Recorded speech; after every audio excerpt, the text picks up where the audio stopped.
Here we go. Through the magic of editing. Do it. All right.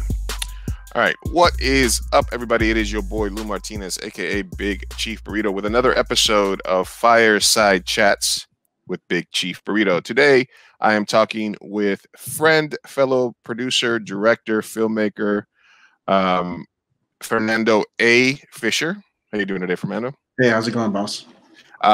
Doing good, trying to stay alive. And we're going to talk about a bunch of things, including several of his short films that have made significant festival runs, the Latino horror genre as a whole, filmmaking in the new age of COVID, and a bunch of other topics here that I've been wanting to talk to him about. That. But number one, I wanted to greet you. Thank you for coming on. Oh, thank you for inviting me. This is very cool what you're doing, man. Cool. Just trying to stay creative since I can't be on set.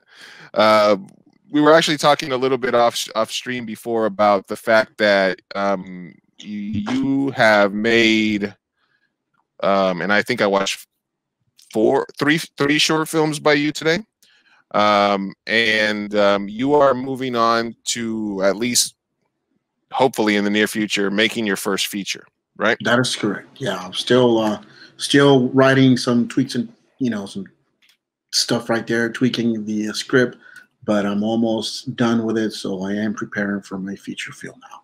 So hopefully within a year or so, or a little bit more, I don't know, depending on all this COVID crap, we'll get the ball rolling.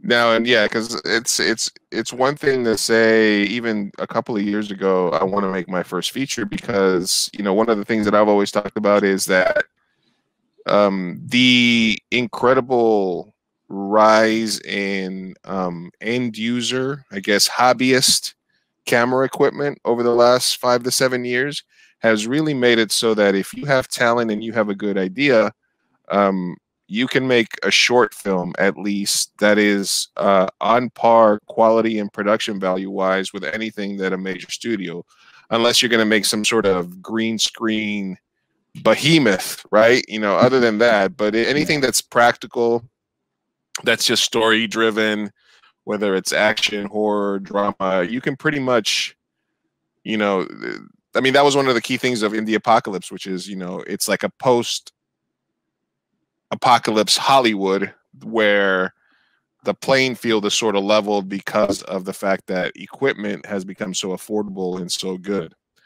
But then you throw this curveball in of, okay, now all of a sudden you have to jump through all these hoops if you want to make a budgeted sort of not guerrilla, where you actually pay your actors, things like that. So it's a kind of a question of whether at this point, who has to jump through more hoops, the guerrilla filmmaker or the established filmmaker? What do you think? Well, obviously the guerrilla, because there's more things that you need to see. Like you said, you need to pay your actors, you need to pay your DP, you need to pay your makeup artists, you need to pay all this good stuff, because a lot of people won't do that stuff for free anymore. Before, in the beginning of a short film, maybe, yeah, when you're beginning to make your own short films, then yeah, somebody will help you. I'll help you. I'm trying to get into this too, so I'll help you out.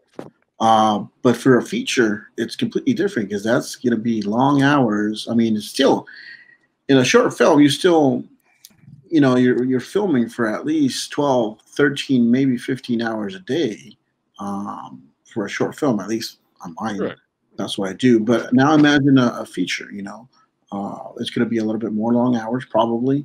You're going to have to feed everybody. There's more crew, there's more cast, there's more people on the production side of it. The other guys are a little bit more pro. They know how to do that. For us indie guys, it's a little bit more difficult. But hey, this is where your creativity comes in, and you try to figure out how to do it. So on that side, I think we're covered. But always the money wise is the big problem, is the big question also, right? Yeah, and you said something that's completely true, which is when you're starting out, like when filmmakers come to me and they say, they look at me and they say, well, you made 2 features and you made like 15 short films, right? And a lot of the reason that people that I've been lucky and I'm humbled by the fact that people donate their time to come be on my movies is because of the experience that they have with me and of the fact that I really collaborate with them. So if, for example, there's a makeup artist and they might be like, well, you know, I heard that you make cool stuff and I want to work with you. And, you know, you're like, well, I can only afford your kit fee right now. Yeah. But if it's a horror film or if it's something like that, that would always basically go into, well, how about I just give you a concept or kind of what I want to see and I let you go crazy with it, or I let you do something that you've always wanted to do but haven't had an opportunity to do. Right? So do you find that you do sort of that sort of negotiating, like with directors of photography and stuff, where they're trading their time, but it's one thing to say, come work for me for free, and then I'm going to be like, I see, like this, you know, like that, versus me saying, come work with me, and I'm going to give you some creative freedom to let you do what you do. Exactly. Yeah, the same thing happened to me when I'm making short films. A lot of people that know my work always want to work with me and say, hey, you know, I've seen your style, your vision is pretty cool. Let me bring something to the table. You know, I'm like, hey, I am one of those directors that are open. You know, I'm not those directors that, oh, así tiene que hacer, you know, this is have to be like this, you know, I make this, you know, I'm open for just even with the actors, you know, the actors like when I'm giving them the script, they're like, hey, can I change this word or can I change this? But it's like, hey, as long as you just, you know, give me what I'm supposed to say in that or what it's supposed to say, I'm cool. And it also comes with the production company, with the, well, not the company, but with the production team, with the DP, with the sometimes even the gaffers, you know, because those guys are really underrated, you know, for what the stuff that we do.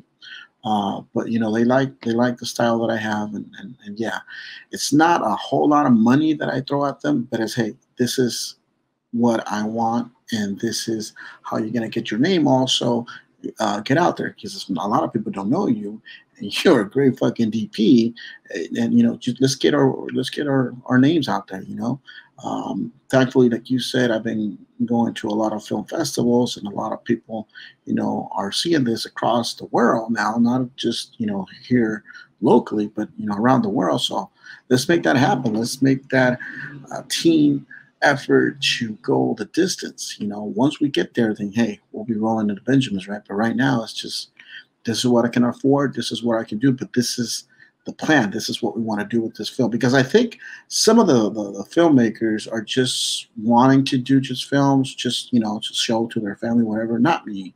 You know, I want to get out there. I still have that, como decimos, el sueño guajiro, that to still go to Hollywood, right?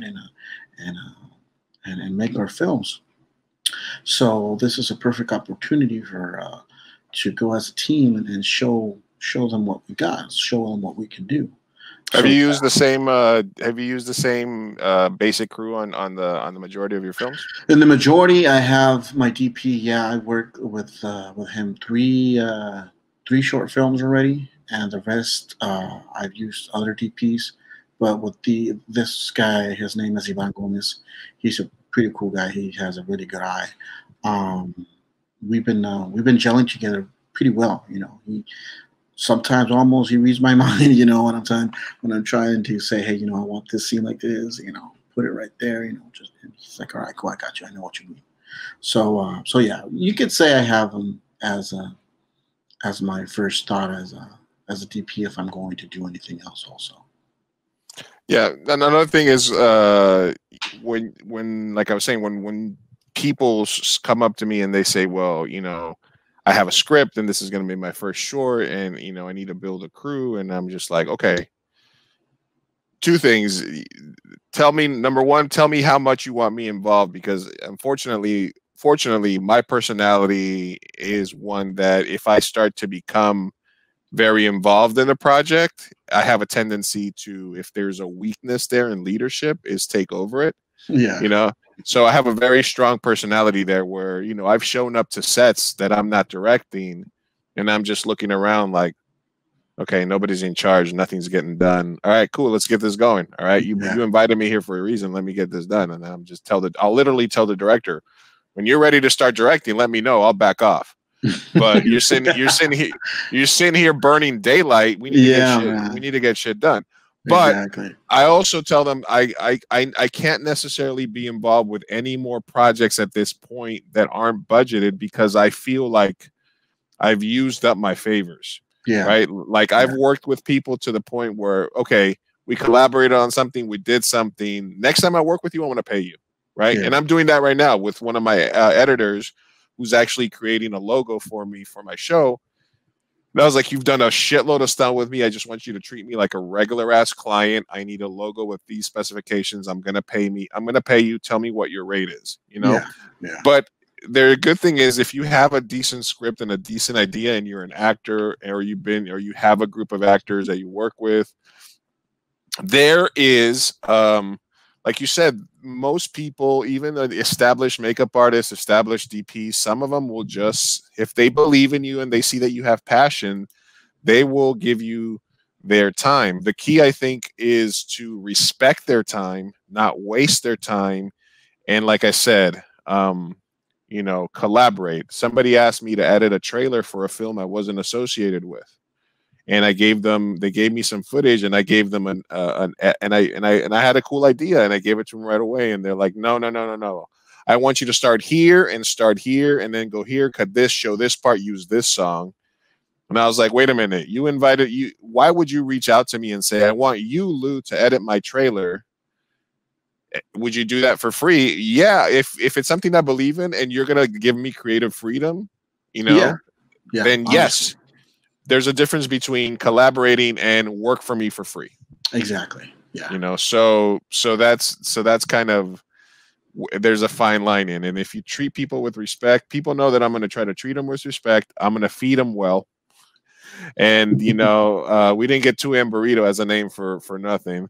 Nice. And then I'm going to give them ownership of the project. Like I'm like, what, you know, hey, I've said to a makeup artist, I'm like, all right, I can afford your kit fee and to pay for anything that we need for these parts that we need, and I can't pay you anything else. But you know, what if I make you a producer on the project for IMDb and for stuff like that? Yeah, and they're just like, oh wow, nobody's ever offered me that before. Yeah, I'm like, yeah, you're giving up your time. I feel like you're part of the production team. You know, I'm like, exactly. Oh, you know, so. Yeah. So it's a good. Tell me about FishDaug. How did that come from? FishDaugFilms. That came out from a friend of mine that obviously my last name is Fisher, and this friend of mine, we always bounce off ideas at work, and we should do this, we should do that. This is before. Because I kept thinking that the logo of the fish was gonna bark. Yeah. I was like, oh, that they should make the fish bark, and like in the little logo and stuff. Yeah, like that. Funny you said that, because the first rough draft of that logo was actually a fish with a chain in a doghouse, and it said dog in the beginning, and the fish actually did bark. Oh, okay. So I'm thinking about going back to that, but the logo or the actual name came, like I said, with a friend of mine that we always bounce ideas for films and stuff like that. And we should do this, we should do that. And we always call his name also Fernando. He was my tocayo. So we used to call him Ferndog. So, hey, Ferndog. Ferndog. Hey, we're Ferndog. So since me and him, bounced a lot of ideas together, we just said, let's make this FishDaug. Fish because of my last name, and dog because of what we call you. And it stuck. So that's how the FishDaug logo came into, or the FishDaug name actually came into. Yeah, ours was kind of something similar, because we would play poker with a bunch of my friends, or go to the casino or go out, and I would be like, all right, it's 2 AM, let's head home, let's go get a burrito, and let's do this. Yeah. And then it happened so often that my friends, my buddy Anthony used to start, and he has a lisp, so I make fun of him. So he'd be like, hey, Lou, it's 2 AM. The burritos are wondering where you're going to be at. It's 2 AM. The burritos jumping on the grill waiting for you to come pick them up, dude. What's going to happen, Mr. 2 AM burrito? Yeah. And when me and my friend Brian were coming up with a production company, man, let's just make it something stupid. I'm like, Yeah. why don't we just call it 2 a.m. burrito? You know, Yeah. he's like, all right, fuck it, let's do it. What's in the name anyway? But you, did you grow up in San Diego, TJ area, or No, maybe in Mexico, or? I actually grew up in Tijuana. I went there since a very early age. I did do some, I think it was elementary school that I did here, and then from there I did all my studies in Mexico except for college. I did college over here, but it was an everyday thing for us. You know, we used to cross almost every day, almost every weekend. You know, but yeah, all my life I've been there in Tijuana, so um, I'm I like to call myself that I'm a Tijuanense also, but also a San Diegan, a San Diego one, A border kid, a Wales vagina kid. But yeah, I mean, it was always over there. because Grew up I over mean, there. obviously, you're the. It's not like you're using the traditional Hollywood orange hue for Mexico for any Yeah, movie that, but yeah, you do get a sense that you're comfortable in the space in TJ where it feels like you know, kind of like how Mean Streets or something shows, you know, a Scorsese comfortable like filming just street corners and people walking down the street in New York. yeah, I had that feel from watching your movies, which is this is the it's part of your, I don't want to say brand, but maybe of your aesthetic, yeah, where the type of city that you grew up with. So it kind of permeates through your films. yeah. You know, I saw the one scene in the movie where the guy's gambling. Cuestión de Um, suerte. Cuestión de Suerte, yeah, and he's just kind of walking down that street. I don't know if that's like Revo or something, No, that but actually is La Calle Primera. That's where all the hookers are. You know, right. the red streets. You know what they call them, La Zona Roja. But yeah, I mean, But yeah, if you, it just the as opposed to like an American filmmaker that might be shooting it from like further away, like because they're almost scared of the environment. I felt that you are very comfortable, you know, there, if that makes sense. So that's why when you were telling me earlier about thinking about whether or not you should film your movie in Mexico or in the US, I think that if you moved it to the US, you might lose some of that personal, you know, some of that personality that you want. yeah, you're right. Maybe San Isidro, Hmm. some place like that would kind of have some of that same sort of essence for you. But I feel like the film feels very comfortable in the space that you've created for you. Obviously, that's your hometown, so there's a certain level of comfort that comes from you walking there that another filmmaker might not have. Exactly. But and I don't want to do the cliche to where they're like, oh, it's a love story to Phoenix, your movie, you know, it's a love letter to, Yeah, you know, I don't want to go that route, but yeah. I do think that it absolutely feels like you have a comfort level making movies there. Yeah, and I do, and I'm not trying to shame Tijuana in any way or form with the way I filmed it, because a No, lot of people do, or especially here in the U.S. when they go to Mexico or they go to other places, they see Mexico as this bad, orangey place where you're gonna get fucking raped or you're gonna get killed in each corner, which is not true. It's not true at all. You know, it all depends. Also, if you go to a bad barrio, then yeah, you're gonna get yourself jacked. But what the right. fuck are you doing there in the first place, right? But if you keep regular in the regular streets where regular people are and people are, I mean, kids are playing outside, then you have no problems. But I try, like I said, not to hurt the image of Tijuana with that U.S. Um, look that they have for Mexico or for Tijuana, which is drug cartels, which is uh, fucking murders and shit like that. Yeah, that happens in every place of the world, even here. You know, I mean, everybody has their own crime rate. Maybe in other cities they're a little bit more higher than the other one, but it's the same thing here. If you go to fucking Detroit, it's the same shit with the murder rates over there. If you go to freaking Washington, you know, Atlanta, I mean, there's a bunch of places here in the U.S. that they have the same shit that over there. But again, I'm not trying to. When I film Tijuana, I don't try to show the ugly Tijuana or the. I just try to make it interestingly the vision that I have or the takes that I'm taking to make it beautiful. Try to make the Tijuana lights look a little bit different. Try to make the streets look a little bit more cleaner. You know, I just feel that that we've been tainted as a bad city. You know, as a Mexico cliche city where there's drug lords and murders every single fucking second, which is not. But you know, I mean, it resonates with me. Obviously, you know, I'm from Medellin, so we get sort of the same kind of rap from it's either a telenovela about, you know, drug cartels mm-hmm. or something like that. But you know, you find the but beauty in your. But to tell the truth, you guys invented that shit. Yeah, no, absolutely, absolutely. I was talking with somebody about this on another interview yesterday, because there's this paradox where, you know, I was telling them about, well, you know, Pablo Escobar's from Medellin, obviously, Mm-hmm. and he's, you know, to some people he's a folk hero, to some people he's Yeah.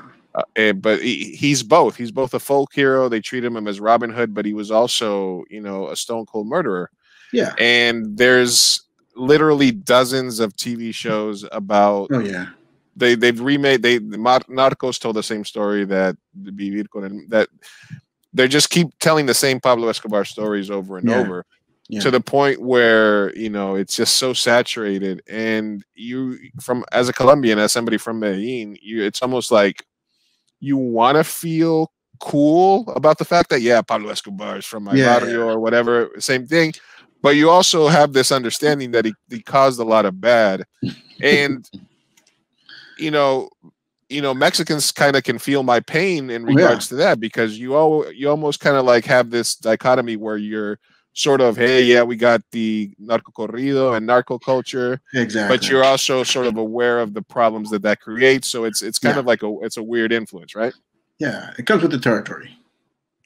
It is what it is. It's exactly.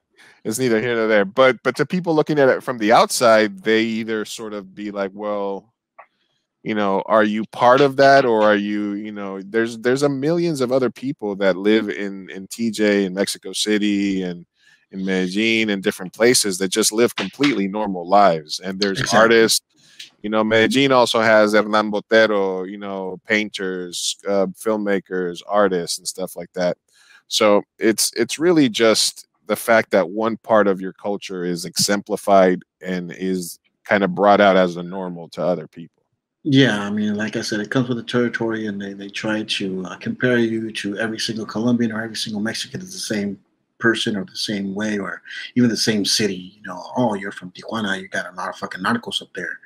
Oh, you're from Sinaloa, you're narcos. I mean, come on, dude. It's like, come on. Just why don't you say that we have the best tacos in the world? Tijuana, that's what we have there, buddy. You know. So there's another thing I wanted to talk to you about that sort of comes on that same sort of theme, which is, you know, Colombia and Mexico have a lot of really good horror filmmakers, and sometimes you have a genre that's popular with a certain type of people because of a reason. So do you think that there's any truth to the fact that Colombians, Mexicans make so many horror films because it's also an escape from the reality of that life day to day, where there's things that are happening in Colombia and Mexico that are much more horrible than the things that actually happen in horror movies? So the genre sort of serves as escapism or sort of a reaction to that. It could be, you know, there's a lot of, like you said, there's a lot of film directors that are going through the horror genre over here in Mexico. But I think that that by filmmaking stuff, because as directors, we have the duty to tell you a story, and for the people that don't seem to comprehend or to see, that's our duty, that's our job, to show you what happened. You know, you might see, or you might hear in the news, oh, this happened to this girl, to this guy, you know, she was chopped off and all that stuff. So that's our job, to show you what happened. And yeah, to me, it is an scapegoat, to show you that part, on how it was done. And that's why they're inclining a little bit more to horror, to actually tell you the story, but visually, instead of just hearing it on the news and all that stuff. Obviously, it's going to be a lot more interesting to see all that blood and all that shit. Right. But yeah, I think. But not so much true to life, as in like there's a lot of like horror stories with like aliens, with you know supernatural stuff like that. Oh, it's almost like saying, you know, there's enough real life horror right here. Yes.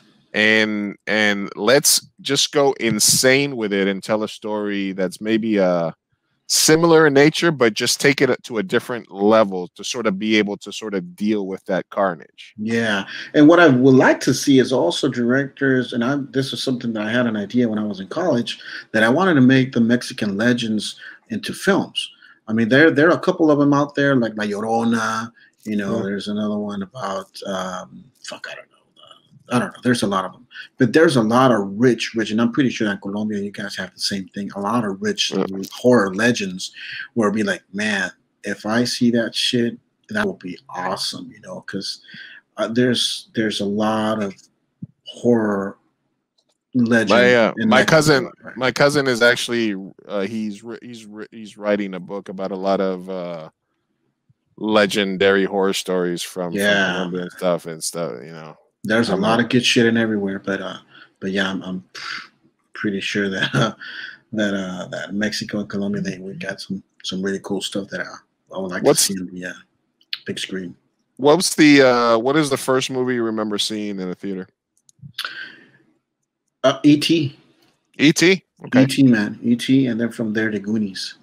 I remember when I was a little kid and my mom. E.T. might have been my first one too, I think. Honestly, it just stuck with me. And then, but the one that was probably the first one that I saw in theaters. But the one that really stuck to me, like I can remember it vividly, when I got into the car, and I was like looking down the fucking seat, see if anything will come out. Gremlins, bro. Gremlins. I remember that we went to Plaza Bonita. I think there was still some theaters in Plaza Bonita. When I was growing up, or I don't know where the fuck it was, to be honest with you, but I just got really scared at the end, where the guy said, you know, once you go to your house, make sure to turn on your lights and everything, and look under your bed. There might be a gremlin down there. So I was like, oh my god. But yeah, that's the movie that actually stuck with me when I was a little kid. I remember going to the movie to see E.T., but the one that really stuck with me was Gremlins. I remember being in the theater. Are you 77, 78? What year were you born? 78, but 78. Okay, so you can edit this shit out though. So as a child growing up in the 90s, I'm just kidding. No, but that's because I was when I asked you, I was like, for me it's E.T. and you said T. Oh, okay, we got to be similar to the same age. Yeah. But what did you know which one really got me? And this was later on when I was a kid, when I remember first time being super afraid of a movie. Yeah. And it was Three Men and a Little Baby. Oh, that scene from the window. And I was in junior high school, and we heard about this rumor that there was a ghost in that movie. And they're like, yeah, man, this little kid jumped out of a window like the day before they blah, blah, blah. And I was like, no fucking way.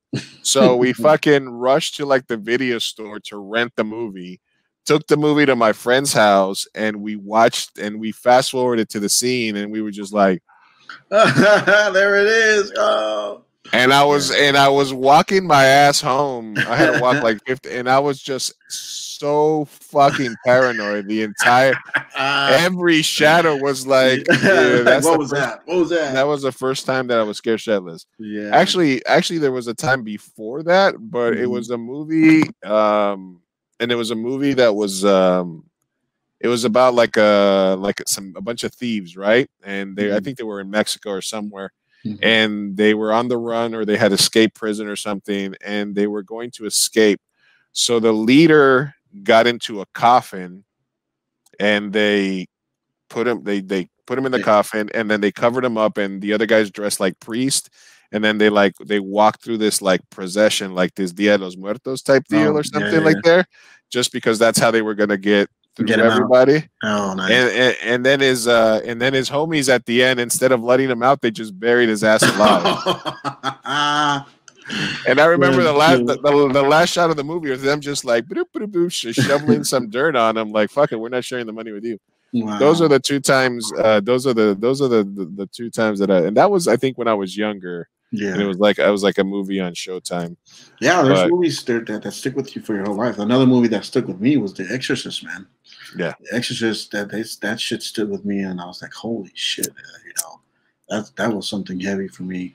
And then once I saw it when I was older, the more scarier I got, because now you have your process, your brain working like, holy shit, what if that shit really happened?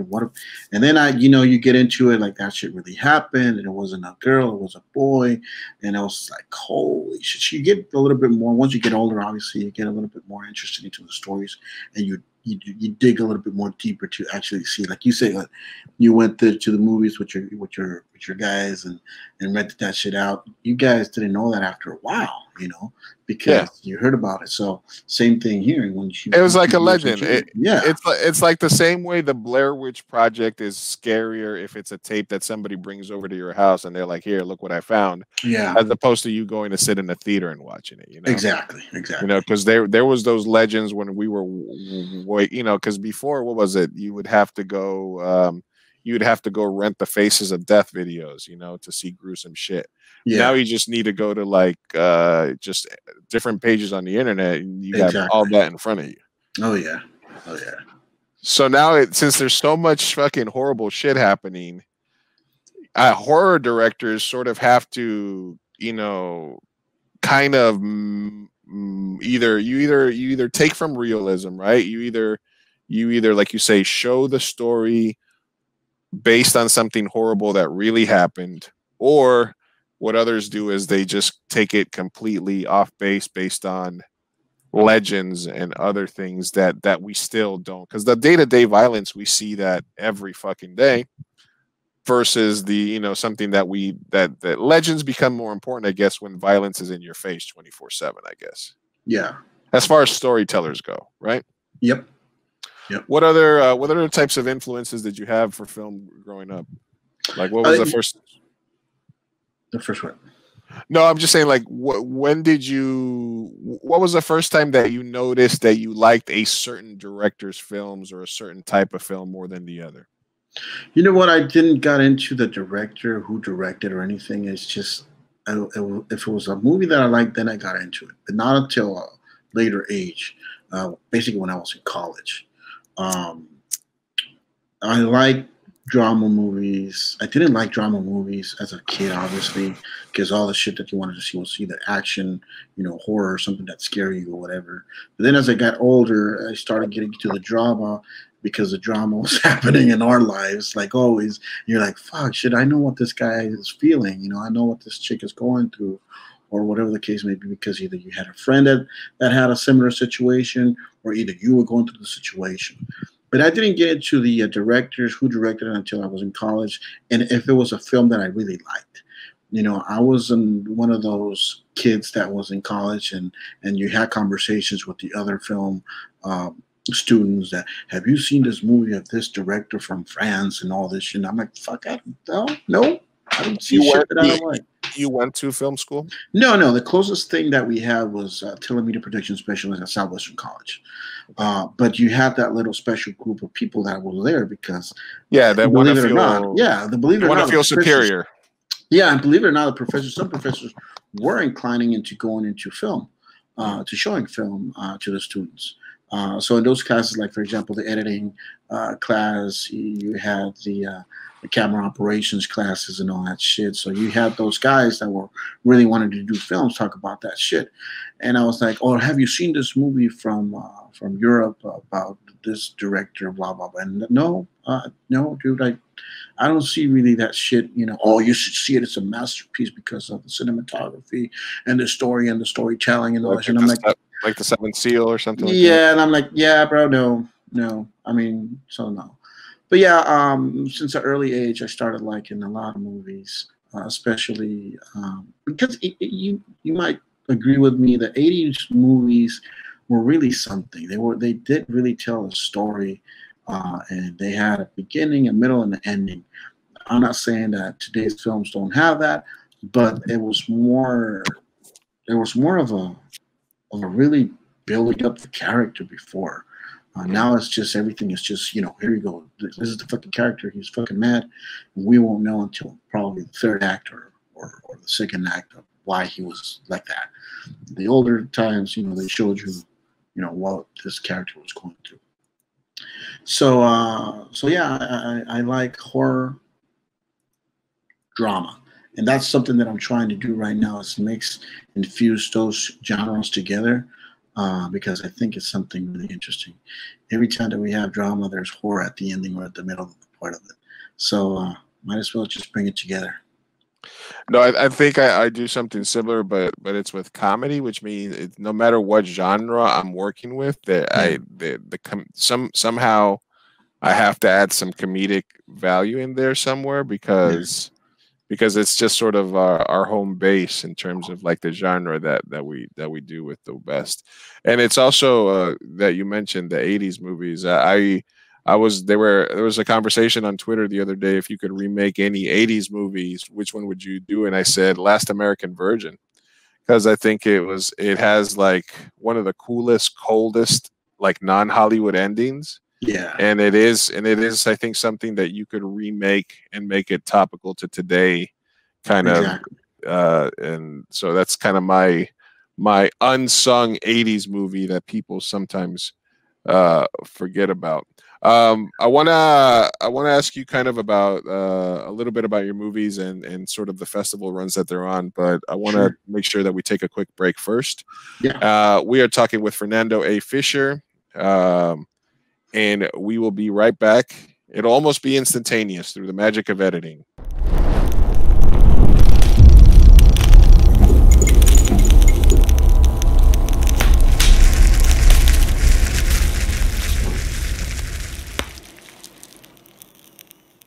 Right, and we are back with Fernando A. Fisher talking about Perturbado, right?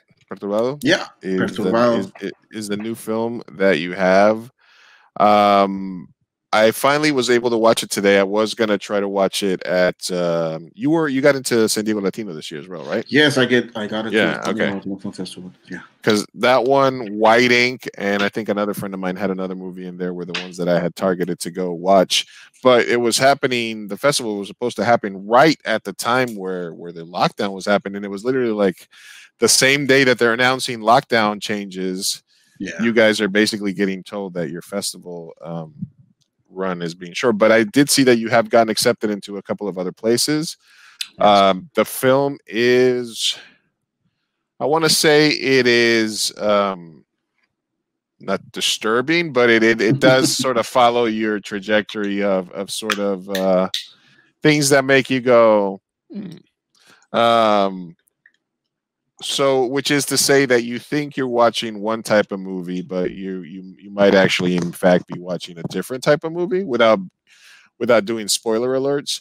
And it also reminded me a little bit of that Denzel Washington movie. What is it? Fallen, or what was the one where he's chasing like an entity that like is it Touch? What's that one? What's that movie called? I forgot. Falling, isn't it? I think it's Falling. This is where I edit out the fact that I'm googling something. Yeah, I think it's Fallen. I think it's Fallen, where it's kind of like very mystical. It's the entity that sort of changes from one person to the other, or what have you. Like, I don't know why, but there's a couple of moments in that film where I feel like there's some sort of shift. Yeah. And it's really cool when you get to it. I How long did it take you to make the movie? How long did it take you to write that script? That script, I had it in the back burner of my brain for a couple of months because I have a really weird process of writing. I don't write anything down until I have the whole concept in my head. I know it's not the way to do it, but that's the way I do it. Until I have the whole concept, the whole thing in my head. Then I go down and sit down and write it. It's a lot more easier for me than just writing bits and pieces of scripts. You know, oh, this would be good. This would be good. This would be good. I have to think it over in my head, and then once it's done, then I'll go back. So that took me like around. Took me like around 4 months. Like yeah, exactly. You're a writer. So I have a very similar process. I let the stuff run around in my brain, and then I just sit down and spew it all out. Exactly. So the process took me like around 4 to 3 months or so to write down, and the filming actually took like around, I think it was 3 or 4 days of filming. Okay. Yeah. So do you always have a preference in terms of practical effects versus like CGI or special effects? I don't use CGI. I don't like to use CGI. One, I noticed that as a theme across your movies, where it's where you have scenes where in some places some filmmakers will try to post-produce the hell out of it by making something either more gory or more. I think your violence and your hit moments for the gore are more on a visually stimulating side, but in terms of you let people's brains sort of come to the conclusion as opposed to having to spell it out for them. Yeah. I just don't like CGI. I mean, one, I don't like it. I think that I can still do it throughout practical effects. And two, it costs a lot of fucking money to do. To do it right. Exactly, to do it right. So I'd rather do it the right way, the old school way. So yeah, that's the fun part about it. Also, that's the fun part also for the makeup artists also to bring out the best of them, like you were saying at the beginning. If they have something crazy going on in their head that they never done that, hey, let's go ahead and do that. I'll figure out a way to put it in. Yeah, what if I put this in his eye or in his whatever? Do it. If it's gory, if it has a lot of blood, fucking do it. I would love to see that shit, and they do it. So yeah. The other theme in your films that I've seen so far is, betrayal. You have, I think that runs deep through the core of your movies. Is that that's more like your dramatic side, coming out, right? Yeah, definitely. Yeah. And it's because, like I said, it comes from real life. It comes from someplace probably, como dicen, inconscientemente out of me. So yeah, that's something that every day we go through that every day. Everything everything that you put written and directed by is even though you might not think about it at the time, something that comes off as very autobiographical to regardless of the genre. Exactly. I when I wrote Slapworthy, which was my second feature, I didn't realize that I was writing about myself until much later, and I thought I had it was a bit that I had come up with like 10 years earlier, and it was supposed to be, okay, this would be really cool as a scene for somebody's reel, and all of a sudden I started writing it, keep expanding it to where it was an hour long, and I didn't realize till like 2 years later, oh shit, that was about me, and I had already so do you think that people, I know what it is for me, but people talk about themes in movies. Like I just said, I see this as a revolving theme. But when you're writing it, for myself, I don't see it until later on what the themes are, and then I decide whether or not I want to steer into it or not. Like I'll write it because I think I have the story that I want to tell, and once it's out in front of me and people read it, like for Slapworthy, there was like my friend wrote it, and he's like, "Oh, you're really making a commentary about dating right here. This whole section seems like you wanted to go off, but you stopped it." And I was like, you know what, you're right. And then I expanded that section, sort of like, do you find that in yourselves, or when you start a movie, do you say, I want this movie to be about love or about this or about this, or do you discover it as you write it? No, basically, as I'm writing it, that's the way it goes. Sometimes the story, when you're writing it, sometimes it does take you to another place.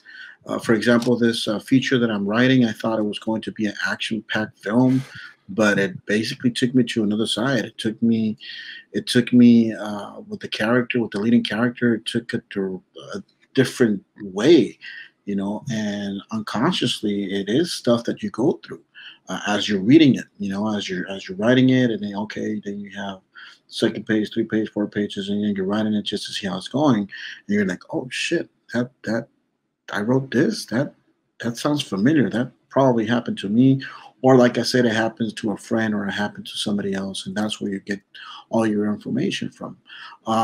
It's funny that when you're reading or when you're going to classes and the teacher or the instructor says to you, write what you know about, write what you fucking know. And you're like, no, I don't want to write about that. Write about your family, write about your vacation trip, and no, it's a little bit but more. But like you said, once you're writing it down and once you see it into the screen, you're like, fuck, man, that shit's really deep, and that's something that came from me, that I think I saw it from this place or it happened to me. So unconsciously, you are writing about what you know, but Yeah, actually, you're writing about what happened to you. there's a little guy inside the back of the head right here, the little typewriter, sending you Exactly. notes, sending you little notes, putting notes. Exactly. Yeah. Do you believe that there's a difference between universal themes and Latino themes for films? In a way, there is a difference. There's a lot of culture, obviously, in the Latino films. A lot of things that you don't want to say that only happens to Latinos, but it's just the culture of how we are. We are a different breed. We are a different people, and sometimes we get carried away with our sentimental values. We take away a lot of stuff that I don't see in American films, or Universal films. Um, you can see a Mexican film, and you can say, you know what, I can relate to that. But you can also see a Hollywood film or Universal film and say, I can relate to that too. But you can see the differences with the cultures and with the feeling about the film. Alfonso Cuarón is a really good guy who actually can explain a little bit more about that, and and it shows in his films. It basically shows in his films. It's more drama for him and all that good stuff. So basically, that's how I think it rolls. What do you think about this? I mean, that's a really good, interesting question about either there's a universal platform in filming, as opposed to the Latino films. I like to think that there are universal themes that all humans go through, because I think, as hippie as it might sound, I do believe in the theory that we're all really literally connected to each other, and I do believe in a mass shared subconscious. So I think that there's things that we manifest because it's something that we all think about in the back of our minds, but so many of us are thinking about it that we can sort of that it might come to fruition, or somebody might create it. I just sort of feel like there's that we do share. We have very distinct experiences, but at some level they're very similar. So, and I think that the more closer we are to each other's age groups and to our cultural backgrounds has a lot to do with the themes. But I mean, if you look at, for example, even two directors that are both Latino, like me and you, from very similar age groups, but you're doing a horror, love, loss, drama. Like there's a lot of in your movies, and I'm doing a lot of dick jokes, or trying to make people laugh. Yeah. Which is kind of like the joke that I always make about us, which is that we don't necessarily make the important Latino films that get into these festivals. Exactly. But I also think that it's okay to specialize in trying to make people laugh. Of course. Because I think it's an important thing. It is.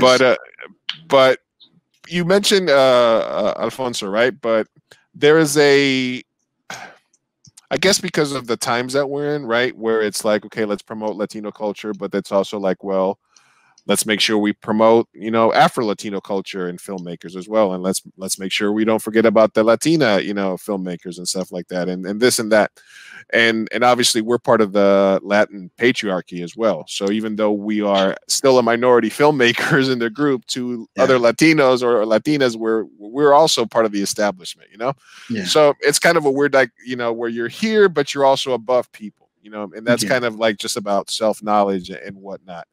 But there's also like even a deeper level to a conversation about filmmaking where they're saying that directors like Cuarón or, you know, other Mexican directors have won Oscars are not necessarily the same as, for example, me and you that are sort of, you know, foreign because we're Mexican Colombian filmmakers, but we're also more Americanized.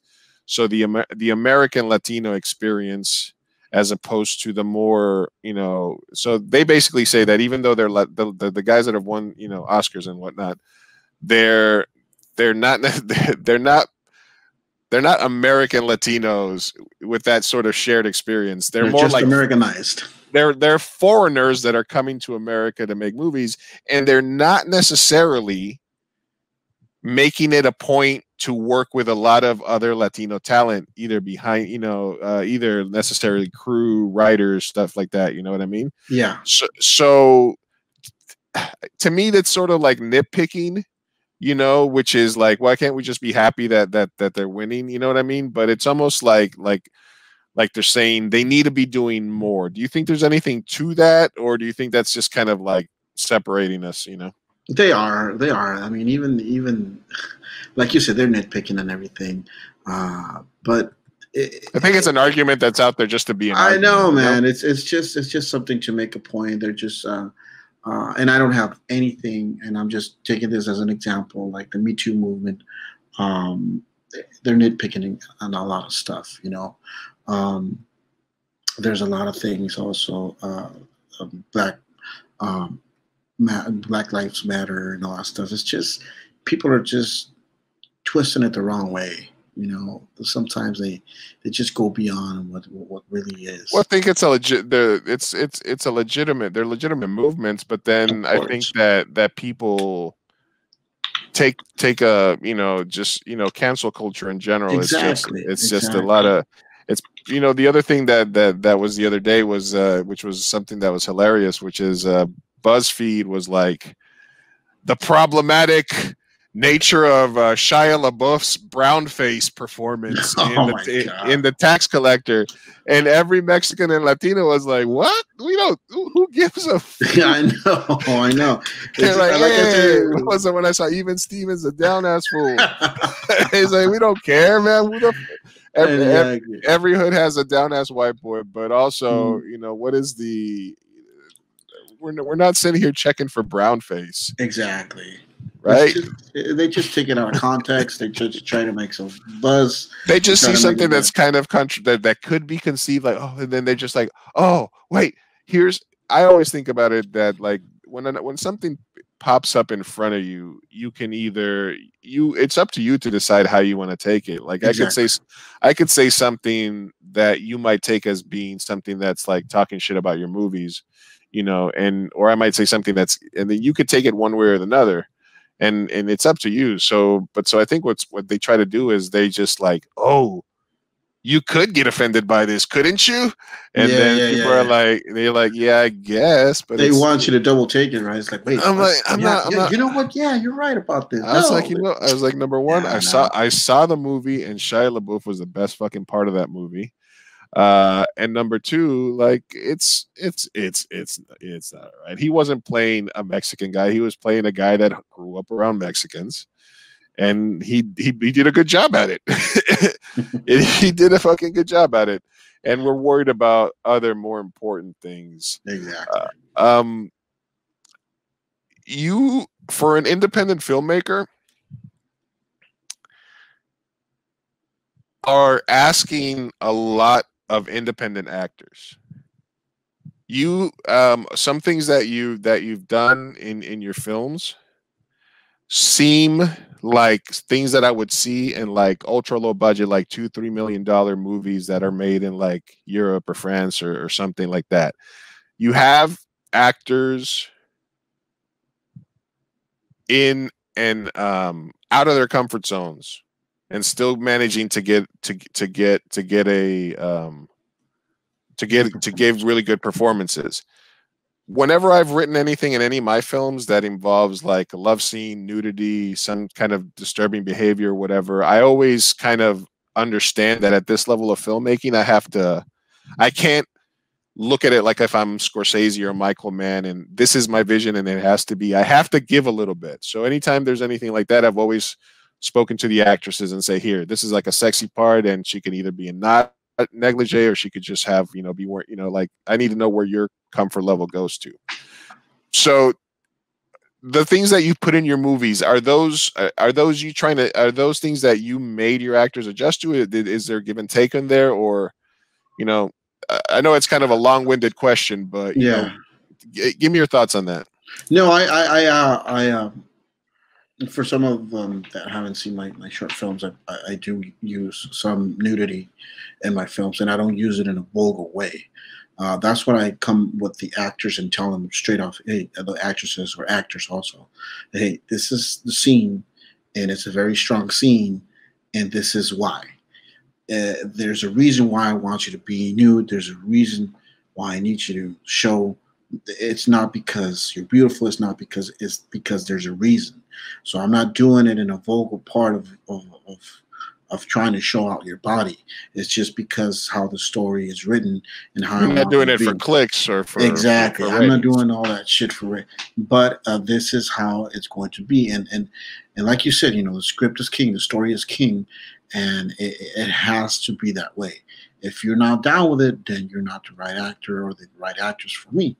I lay it down and when we're having the conversation, because when I do my casting, I do it more like in an interview kind of way, where we have a one-on-one conversation. I used to do the camera thing, and I used to record and see their expressions and all that stuff. But I'd rather be a little bit more closer to the actress or to the actor, so I can see if they can portray this character that I wrote. I want to see their gestures up and close and personalized it can be. So that's why sometimes we will go out for a coffee, for a tea, for a beer, for whatever, and I will have that actually one-on-one conversation with them and tell them about this is why I will need this scene to be like this. And they will completely understand. Obviously, there's a lot of actors and actors that say, no, man, I can't sorry, I can't do that shit. That's not me. I don't want that image on me either, because believe it or not, the actors that I've used, they are some actors that are a little bit known in the indie industry over there in Tijuana in Mexico. So they have come out in a couple of movies, obviously as extras, obviously as just on the background, whatever. But they have had that Hollywood experience over there on that side. So that's where I've seen them. That's where I know they can portray the character that I'm trying to show. But it's all about being honest with the actor and telling him, hey, this is how it's going to be. And it is going to be a rough scene, but this is why. So you have your vision and you're going to stick to it, and you're going to just find an actor that can deal with it. And yes. Is open to, okay. Yes. Whereas from my perspective, and this is because not necessarily because early on I wasn't paying any actors, in my first few films, I gave a little bit more because I didn't, I don't know. I was trying to stay away from full. There's actually no nudity in any of my movies so far, just because I think that that's more of a conversation that I'll have when I'm, when it's a paid gig for them. I think that's where it made a difference for me. Yeah. But and I approach casting. Well, actually, I try to stay away from casting as much as possible, because every time I'm in a casting and somebody, like I told this story before, but for Slapworthy, we were auditioning parts for the main two leads, even though I already kind of had it in my mind what they looked like. So I needed a very specific look.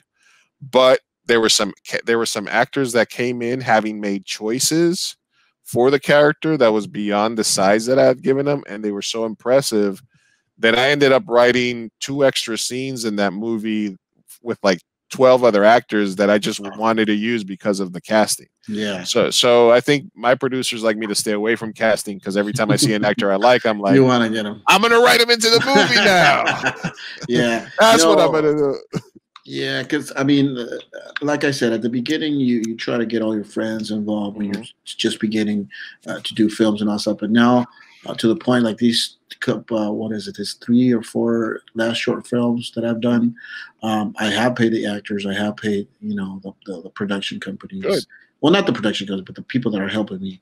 Not the fucking millions of dollars and thousands of dollars, right? But yeah, they're still into the $100, range dollars. So the actors are getting paid to do these type of scenes, but not specifically because it's a nudity scene. Because the nudity scenes that I have, yeah, exactly. But and again, like I said, there's a lot of actors that don't have it. You have small. You're smart because you have small, kind of very strong casts. Yeah. Sometimes I try to deal with, but we're taking different approaches to the same problem. We're both filmmakers, so everybody kind of does it the way that they like. You know what I mean? Exactly. Give me a second here. But yeah, not only necessarily for the nudity, but also the different situations, the things that are portraying. El amor no existe, right? I watched that one today. Themes you don't necessarily associate a lot with Mexican culture a lot, or that Latino cultures, but I think it's actually changed a lot more recently that we're kind of dealing with gay themes, gender themes, things like this in more Latin film, and it's honestly really good for filmmaking that all these different voices are coming to the foreground. I want nothing more than to see like filmmakers from every ethnicity, every gender, every minority group to be able to tell their stories. You're doing your part. You helped your daughter make her first movie. Yeah, I did. Just going a little bit back with El amor no existe, we got selected in London on a gay film festival over there, and that's where Pedro Roma, which is the second lead in the film, won an award for Best Supporting Actor.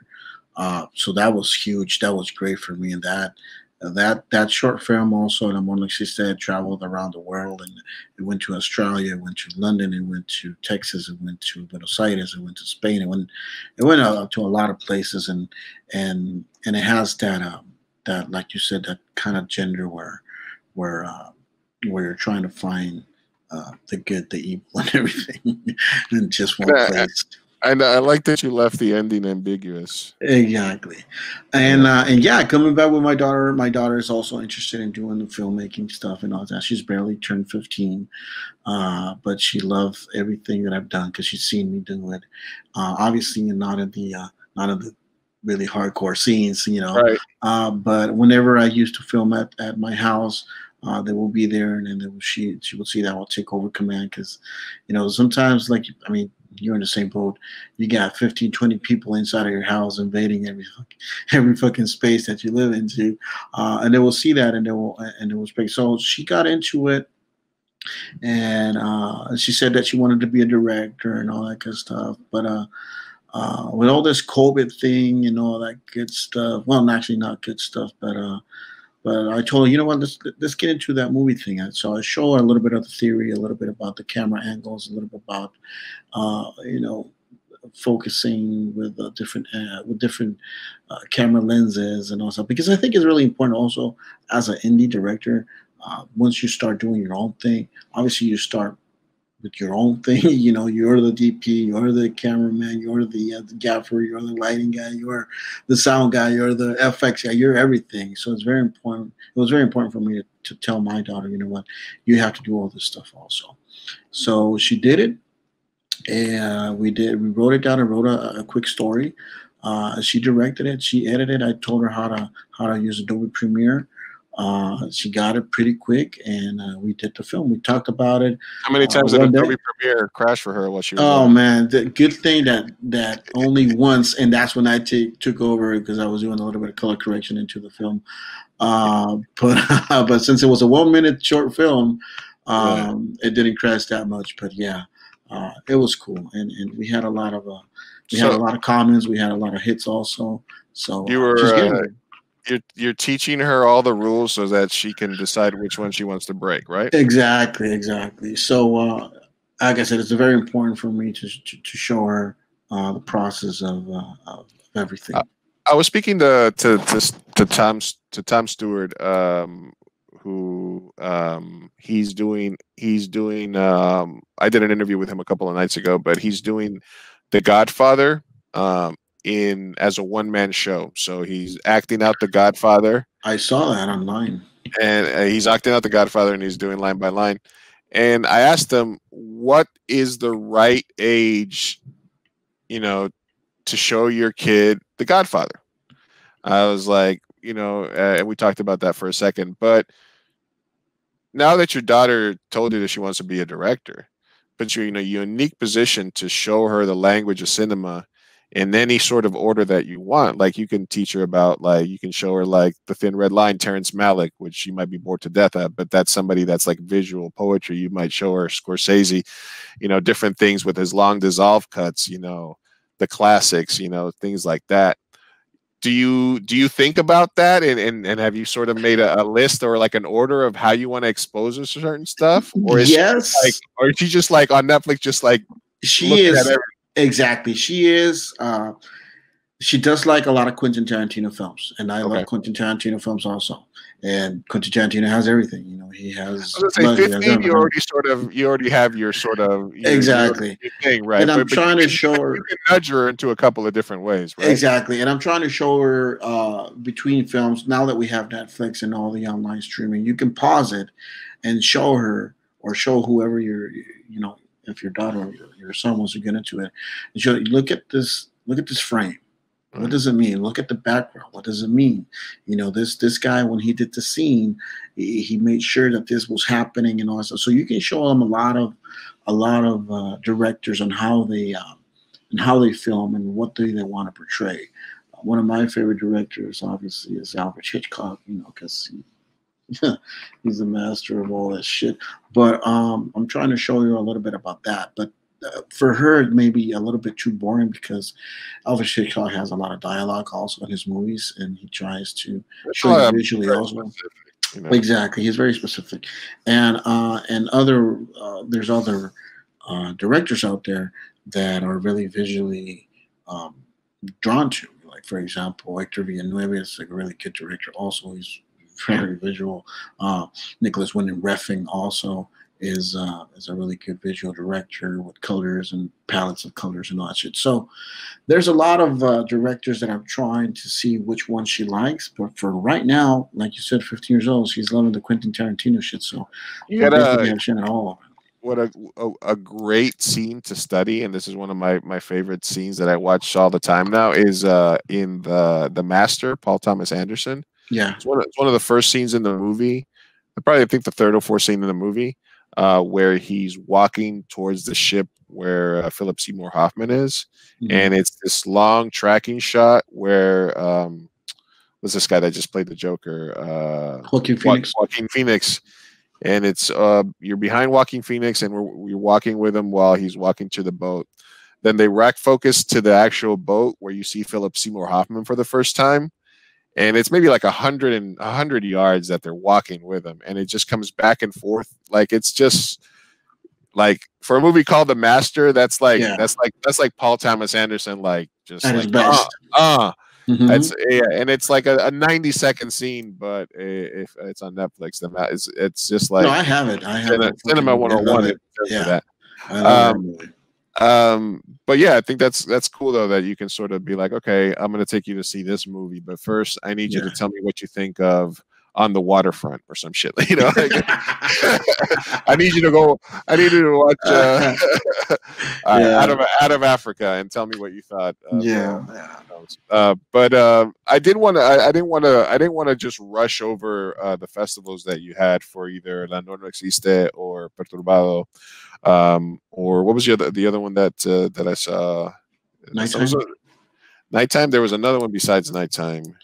There's Cuestión de Suerte. There's Nighttime. There's Cuestión de Suerte, Nighttime, Perturbado, and El Amor No Existe. Okay, those were okay. So the other one was the gambling one, the TJ one, right? Yeah. Okay, which I thought was cool as well. I had seen that one before. I had seen that one before a couple of years back. I think I sent you the link. Either that or I saw. I don't know. Was that at the same? Was that one playing the year that I was in the festival? No, the one that you were in the festival with me was El Amor No Existe. El Amor No Existe. Okay, so that's where I had seen that. Okay, that's because that's where me and you met. Yeah. But this is something that I asked to a lot of filmmakers when about their festival run, which is how do you make the decision to where to spend your money, after you've eliminated all the festivals that say monthly or the ones that are, just kind of just feel like a money grab. How do you make the decision on if you sort of go back and see if they have some sort of like gay theme sort of presentation like San Diego Latino has it, like they have a showcase of gay films, or do you just sort of go for the reputation of the festival as a whole and try to sort of make the most of your money there when you're considering where to submit? No, not really. I go by the genre. Like, say for example, if it's like I said, in El Amor No Existe, we went to a gay film festival, so I was trying to hit those film festivals to see if they liked it. Also on Perturbado, I'm going into horror and thriller film festivals. So basically, by the genre that I'm making is where I hit I make my decisions on what festivals to put them into.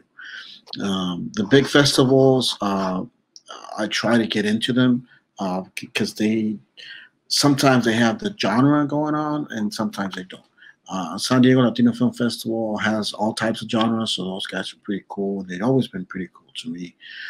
So that's a given. Every time that they open, I try to submit something to them.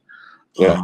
The one that I just got selected also, which was a big one, and fuck, I hate this COVID shit that I couldn't be there, was the San Antonio Film Festival. Oof.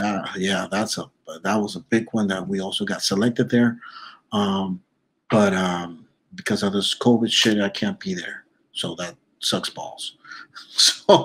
So like I said, those are some of the film. Also, obviously the Latino film festivals. Also, there's a lot of them out there, so I try to submit those into those festivals, the Latino film festivals. Also, come in. Roommate just needs to get a camera. Come on. Good. Do it. Yeah, because I think there's so many that can be considered like a money grab, because they're like, oh, although right now with COVID, and I said something the other day, you used to think that these festivals that were like, oh, this is an online only festival and we're not going to have any actual screenings or awards, and before you'd be like, ah, man, this is a jib. Fuck that. But now it's like every festival. The only way to go, yeah.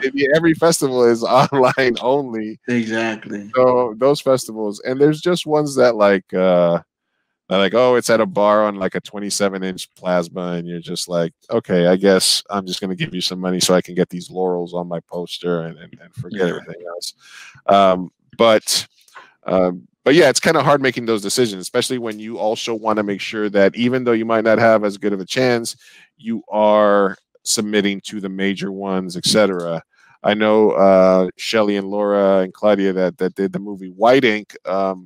They got into festivals in like Belgium and France and other places, and they're like, oh, well, we can't, we were about to buy plane tickets to go to France to a festival that was in Cannes the week before Cannes, and they had to cancel it. So it's same thing here with Perturbado. One of the first selections that we got was in India, and I was fucking ready to go to India, bro. I was like, I'm going to India, bro.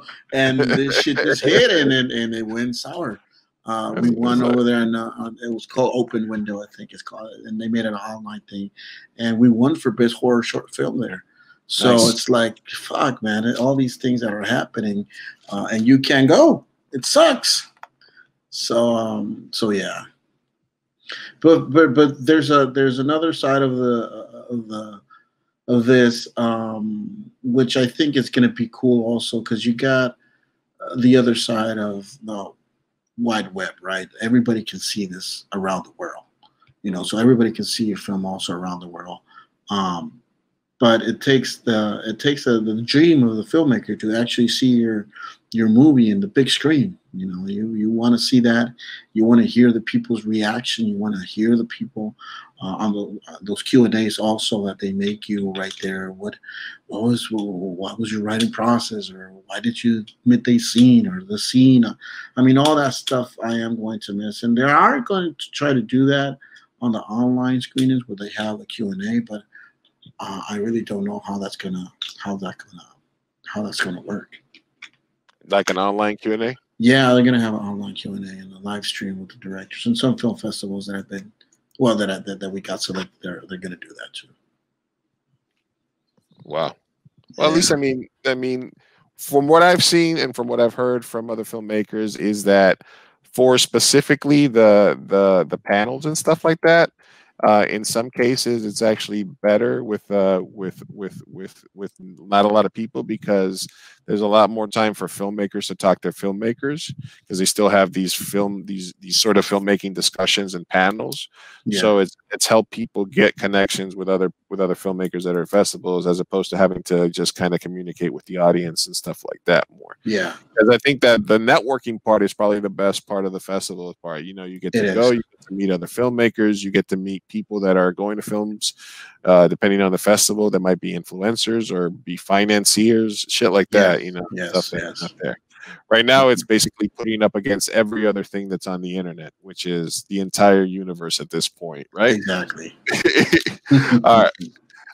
And in terms of from what I counted, you over under 20 film festivals that you've gotten into, way over, right? Probably, yeah. You've gotten into a ton of them, because I saw you just have a few on.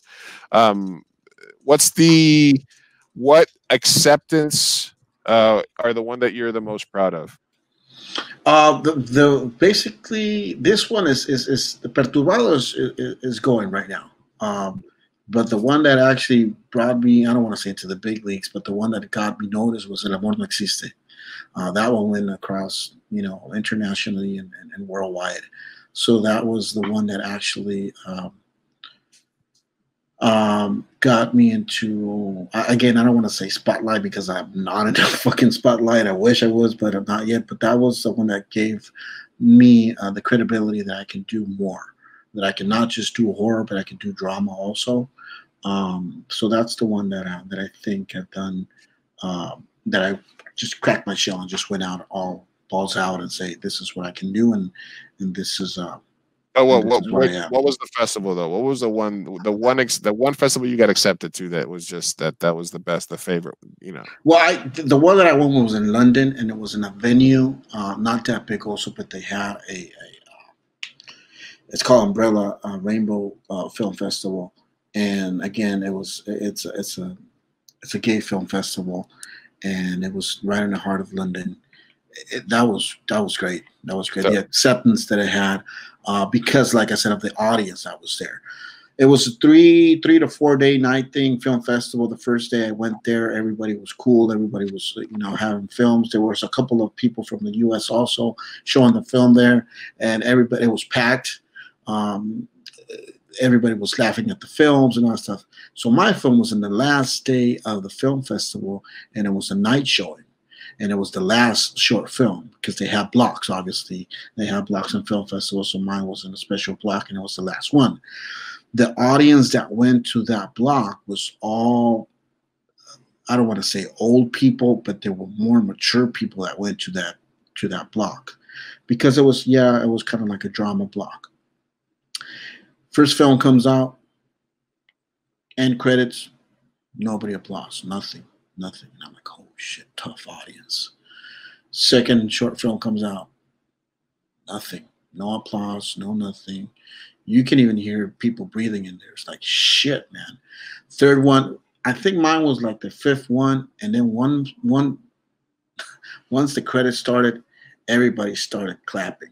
Everybody was like, "Oh!" And you can hear throughout the short film people gasping and just talking amongst themselves. And I was like, "Damn, man! I don't know if they're talking good about it or not." But when it came out, when it ended, applause. Everybody was freaking saying what a great film it was. Even the projectionist came out and she was like, "Whoa, whoa! Oh my god! Oh my god!" So that was a great feeling. That was a great feeling. So that was the one that I loved the most. Nice, man. Yeah. I think that there's a couple of feelings in filmmaker. Number one is day one, shot one. That's always a really good feeling when you're just about to get rolling on the first shot of the new movie, first day. Yeah. And the other one is having a real reaction when you're in the back row and watching other people watch your movie that have nothing to do with you, that have no reason to blow smoke up your ass. Yep. You know, that may just be there to kill time. Yeah. And yeah, and that thing that, Especially in another country, you know. yeah, absolutely. I mean, I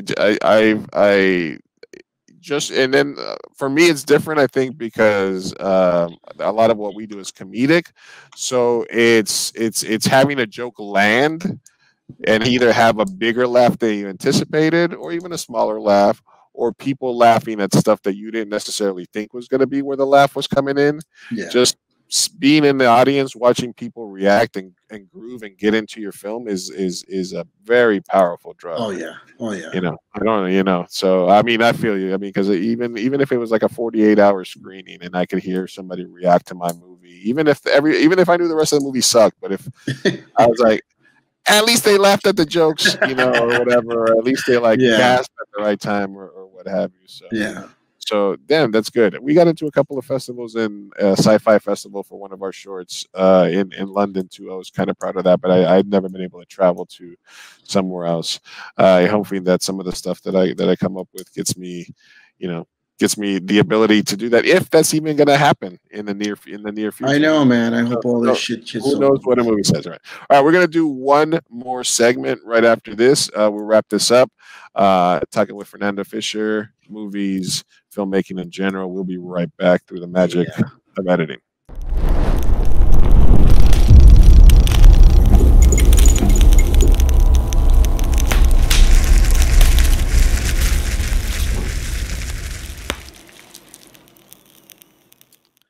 All right, and we are back. One last segment number 3 with Fernando A Fisher here. We're talking about all things movie related. Segment number 3, like everybody knows, is a segment where we turn the tables on our guest and see if they want to take over the interview. Ask me any questions. Yeah, I do. Okay, go ahead. So, how long have you been doing a film? I have been talking about making movies for my whole life, but actually doing it physically probably about 9 years. I always wanted, like I said, one of my first movies was E.T.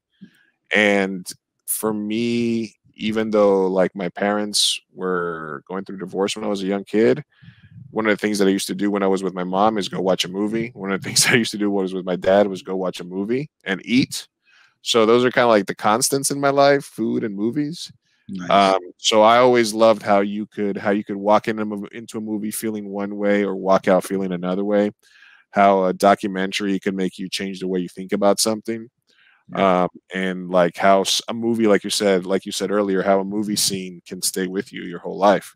Yeah. So I don't, you know, I mean, you can even go down to the base level of it being used as a propaganda tool, you know, but ever since I was a kid, I always wanted to make movies. After high school, I did some film programs and went to film school, but I dropped out because I felt like I was learning how to do surgery with sticks and stones. Because I was reading trade magazines that said you were about to be able to edit a movie on your laptop, but I was learning how to slice and cut film. I think I was kind of the last sort of generation of filmmakers that were being taught this sort of reel-to-reel filmmaking. Yeah. So I sort of felt like I was wasting my time. And they were also trying to tell me how to feel a certain type of way about movies that I felt a certain type of way about. And they were trying to make me look at movies. They were trying to make me look for symbolism in movies that I just wanted to enjoy. Exactly. So I rebelled against film school. And then after that, man, I took a career path in training that I didn't even realize was making me a better filmmaker, because I was training people and finding out how I could meet somebody, figure out their personality type, figure out how to motivate them. And that actually made me a much better director, because it taught me how to deal with and manage people.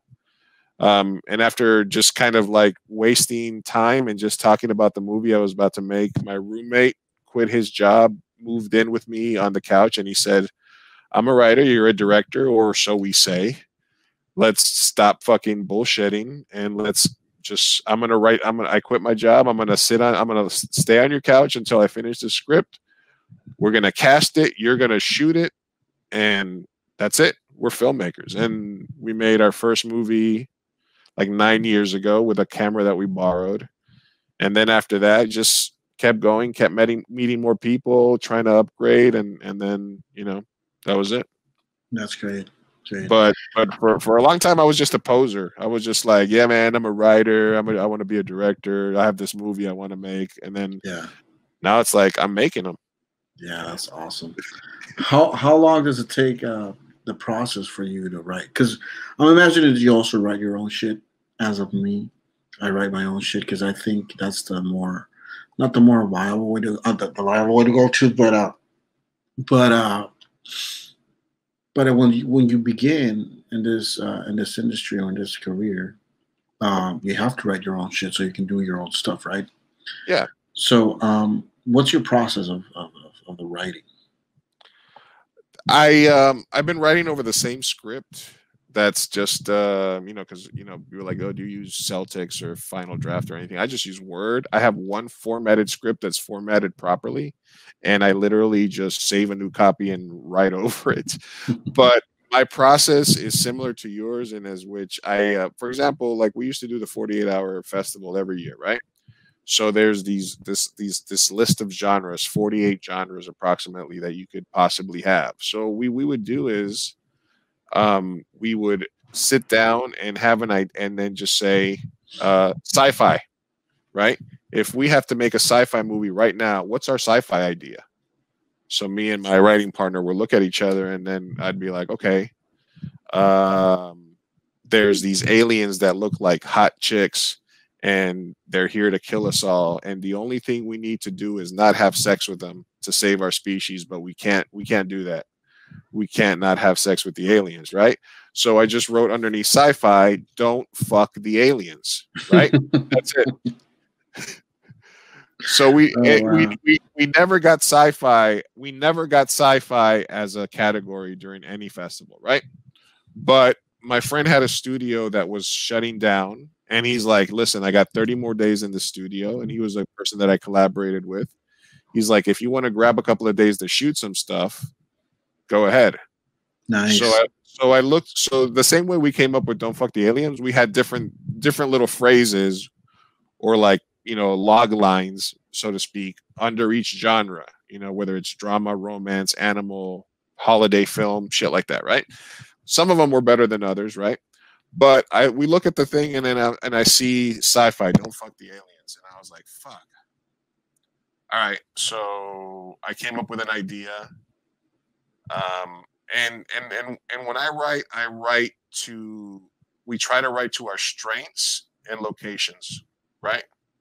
So that's basically, I write a lot out of necessity when you're making indie films. It's kind of, what do you have access? That's why a lot of indie films start off in your bedroom, because it's something that you have control over, right? Exactly. But yeah, for me, when it's something like that, it's basically, okay, we're gonna shoot a sci-fi movie 6 weeks from now, so I need to write something. And then I start thinking, okay, all we need to do is not fuck the aliens. And then I kind of revolve the idea around, like, these guys that work at a company and blah blah blah, and then they meet these chicks, and it's like, just let's tell one story about that. And then I added stuff like that. Your mic is kind of going down. Like, there you go. There you go. Can you hear me? Yeah, I right, can cool. hear you better. So if it's something like that that I just want to get out, that's something that I haven't been thinking about for a long time, then I can pretty quickly churn something out. And then what I'll do is I'll usually share it with my writing partner, because the only things I've ever directed are stuff that I wrote or that he wrote. Now, I've never directed any of stuff, and like I said, part of that is because people are aware that if I become too involved, another friend of mine brought a project to me, and I ended up becoming like producer and director on it, and I rewrote their script. I still kept a lot of what they had, and they were happy with the changes that I make, but I have a tendency to absorb things and kind of make them mine, right? So the only two things that I've directed are things that my writing partner did or that I wrote. So for something like that, I just sort of wrote it. I throw it to him. He gives me some brutal feedback that you know, he'll be the roughest with me that anybody else will be. And then after that, I rewrite it. Some of his ideas I take, some of them I don't. I make that decision, and then we knock it out. But if it's an idea, like, you know, I have an idea for a sort of cross-border sort of traffic meets Boys in the Hood type movie that I've had in the back of my mind for like 10-15 years, right? Something like that. I keep just letting it marinate in my head, and I don't start the writing until, for something like that, I won't write it until like I pitch it somewhere and they're like, yeah, I want to make that movie with you, and then I'll write it, you know? But it's just a movie that's inside of me that I want to make. And I think if you're a born director, you have those inside of you, those stories that you want to tell that are there. And those are the ones that you don't let out until you're ready, until it's time to let that one out. You might be able to write a movie like that that's pretty good, but you know, you have those ones, you know, I feel that you feel that there's a difference, you know, between writing something that you know you can write because you're a skilled writer, and this will make a cool horror movie, this will make a cool story, and that's still personal, that's still part of you. But there's the ones that you carry inside, that's like the movies that you want to make, and those are kind of, those to me, you don't let those out until they're ready, if that makes sense. Yeah, of course. Now, in my situation, and this is the next question, obviously, but I'm going to chip in a little bit. What is your favorite process? I mean, what is your favorite thing in the whole process of the movie? Mine is actually the writing it, the explaining to the pitching of it, and then the post production. You know, when you're editing, because I edit my own shit too. But for you, what is your favorite process of making a film? I mean, you direct the movie 3 times, right? You write it, and then you direct it, and then you direct it again if you're doing your own editing, right? Yeah. So I think that if you're talking about it like that, the end of each stage is pretty much the best part. Finishing the script after you've made revisions and being like, okay, I'm showing this to people. That's my favorite. That's a good part. Like I said, day one, shot one is a great feeling. Getting that, just that anticipation of we're starting this project, all this pre-production bullshit. This is what it's leading up to. Day one, shot one. That's a good feeling. And like we talked about, being in the theater watching somebody do that, and also in editing, when you save a scene or a cut because you come up with a creative way to get around a mistake that you made, that's also a really good feeling, because editing is a lot. There's a lot of saving shit. If you're making your own movie and in the back of your mind you're like, I'm gonna edit this, I'll be able to put this together. And then you get into the editing room, you're like, why the fuck didn't I give myself another angle for this? Now I have to. Now I have to do this. Yeah, that's a fucking badass feeling too. Do you do any reshoots when you're doing your editing?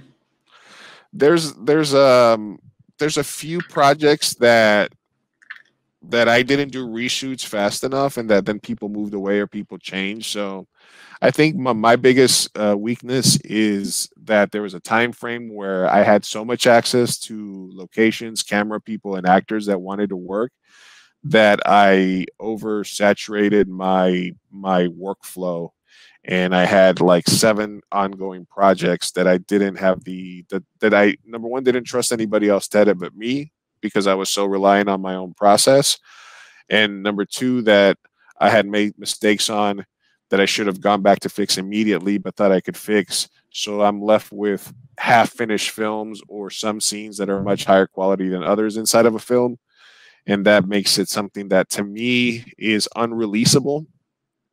And then you have this thing where people worked hard on it and they showed up on set for you and they really wanted that footage to come out because they acted in it, but you're almost trying to protect yourself and them because you don't want to put something out there that puts them into a bad light. And also you don't want to take a step back in production value if you've already sort of established yourself as somebody who can make a feature that is, you know, ultra low budget level, even though you made it for $50,000.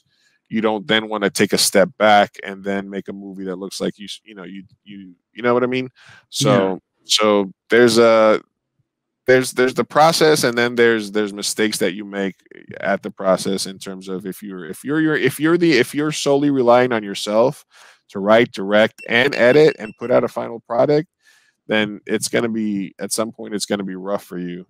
If you don't do the smart thing, which is do one movie at a time, which is if I could travel back in time 6 years ago, I'd be like, one at a time. I would also tell myself buy Bitcoin, but mainly try to do one project at a time and be nicer to yourself. And I still have movies that I have that are shot that are like 75% edited, but that I'm just like not happy with. I just keep going back and I'll open it up and I'll tweak and I'll tweak. I'll render it out. I'll watch it. And then I'll be like, why did I do that? Let me go back to the previous version. Oh, I kind of like that better. Yeah. You know? So the editing in me is the editing Lou is the most perfectionist out of all of them. Director Lou is cool, but sometimes he can get lazy at the end of the days. And writer Lou has a lot of confidence in director Lou that I'll be able to come up with ideas, solutions to things that I've said, right? The day of. Yeah. So. All right. I'm gonna take over this interview again and wrap this up. All right. Thank you. You actually very good questions. I appreciate them. Thank you. No problem. Right. But this is the lightning round. All right. All right. Let's go. I need quick questions from you. All right. Okay. Who is the modern horror master? Oh, I would say Jordan Peele. Jordan Peele right now, right? Yeah. All right. One of these has to go. You tell me which one goes, okay? Psycho or The Exorcist? Psycho. All right. Rosemary's Baby or Nightmare on Elm Street? Rosemary's Baby. All right. The Scream franchise or the Saw franchise? Damn, that's the Saw franchise. All right. Friday the 13th or Halloween? Halloween all the way. Halloween's gone? No, Halloween needs to stay. Oh, Halloween needs to stay. All right, all right. Okay, got it. And finally, Chespirito or Cantinflas? Oh, man. That's a tough one, brother. That is a tough one. But you know what? Cantinflas, he's the man. He's a master right there. So Cantinflas all the way. You're keeping him. I'm keeping that guy. Okay, all right. I think we got to reverse your answers now, because the question was which one's got to go. You were telling me which one was staying. Oh, no, sorry. Either way, just go back and rewatch it. And I'm just kidding. All right. Hey, man, I do appreciate you coming on and talking about a variety of topics, man. Like I said, I was able to catch up on your filmography, which you guys can watch on his Vimeo. There's a lot of very interesting, horror drama shorts on there, and they are not you got some music stuff in there. But the point is, it is a director you should be aware of, and his current movie Perturbado is starting its festival run, so you'll hear more about it. But you can go watch his filmography there. Where can people find you for different things? They can find me at Facebook at Fernando A Fisher, Instagram Fernando A Fisher also, and on Twitter I'm at Fernie. Fernie. So any FishDaug? at FishDaug also. FishDaugFilms is right there. It's Facebook also. But yeah, thank you so much, Lou. This is really cool, the stuff that you're doing. Giving us filmmakers, indie filmmakers, the opportunity to talk, to express ourselves. And a lot of people see our stuff, or a lot of people don't see our stuff. And this is the perfect opportunity so you can spread the word about this director who's trying to do some movies so people can enjoy them. So yeah, thank you so much, bud. Once we release it, I'll make sure that I link your stuff there when we do. And like I said, I just like to have interesting conversations with interesting people and like-minded filmmakers, obviously. So thank you for coming on. Thanks, everybody, for watching. Thank you. Un saludo para todos mis amigos de Tijuana. Listo. Aquí estamos. All right. And then if we get closer to the festival, we can do another one. And then we can just broadcast it live. Perfect. Thank you so much. All right, brother. Take it easy. You too, bud.